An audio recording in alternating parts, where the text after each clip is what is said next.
mudanayaasha sharafta leh horteeda soo fadhiya gudoomiyaha haweynta iyo aad iyo aad baan idinku mahadnaqaynaa wasaaradda qorsheynta waxaan wasaaradda qorsheynta waa wasaaradda aad u ballaaran wasaaradaha had iyo jeer bayska oo ah qarannimada maaha inagoo keliyaba caalamkaba waa muraayadda laga arko dowladnimada wasaaradda qorsheynta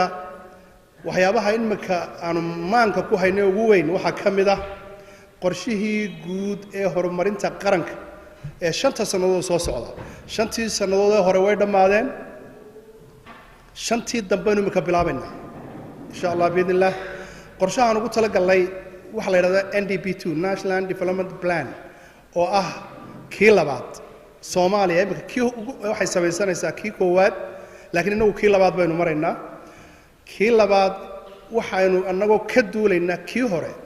waxyaabihii qaradaadka ayaan ka galay ama reviewgii aanu ku sameeynay baanu ku salaynay waxaanu filaynaa insha Allah biidnillah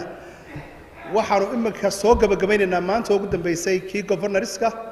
9 workshop baanu qabanay muddo 12 bilood uu soo socday 7 gobolada dhan baa la soo maray si fiican ayuu processkaas u socdaa waxaanu draftingkiisii bilaabaynaa bishan April bartankeeda first draft-kana waxaanu keenaynaa oo kulli ka soo qayb gali doontaan shirguddoonkiina uu iman doona 1 bisha May si aan uga horeyno shirka ka dhacaya London ee Soomaaliya loo qabanayo ee pledge-ka lagu sameynayo waqtigii hore waxa la oran jiray SSA bayna loo sameeyay Somaliland Special Arrangement ayaynu sanduuqan SDF-ta iyo wixii caawimo aynu ku helnay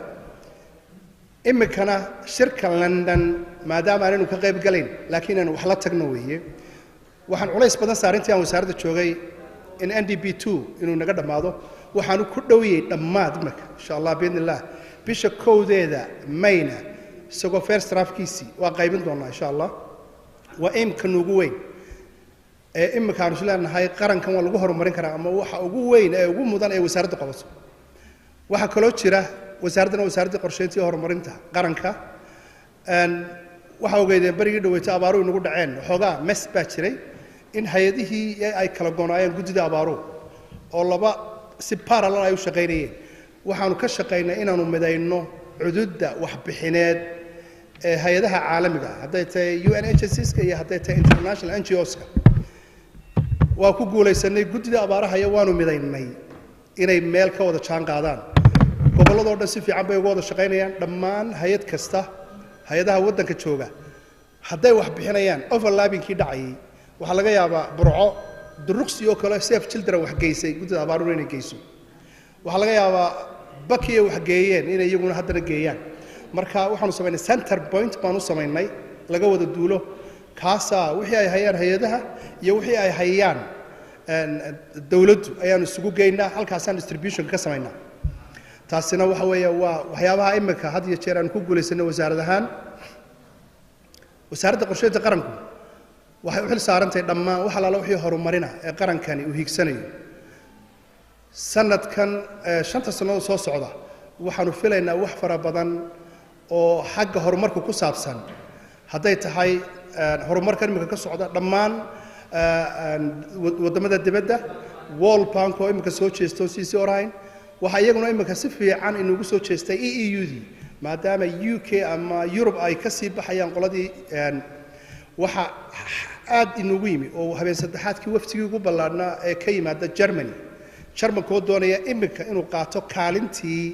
leaderka ee UK ay ku lahaan jirtay EU inuu qaato isagana albaabada inuu furray waa soo dhaweynaynaa cid kasta oo aynu aragno inay waddankan maalgashi ku sameynayaan ama horumar ka wadaan gacmaynu ku soo wada dhaweynaynaa waxaan filayaa insha Allah biidnillah idinkuna waxa la wixii shuruuca ee wanaagsan wax u tar leh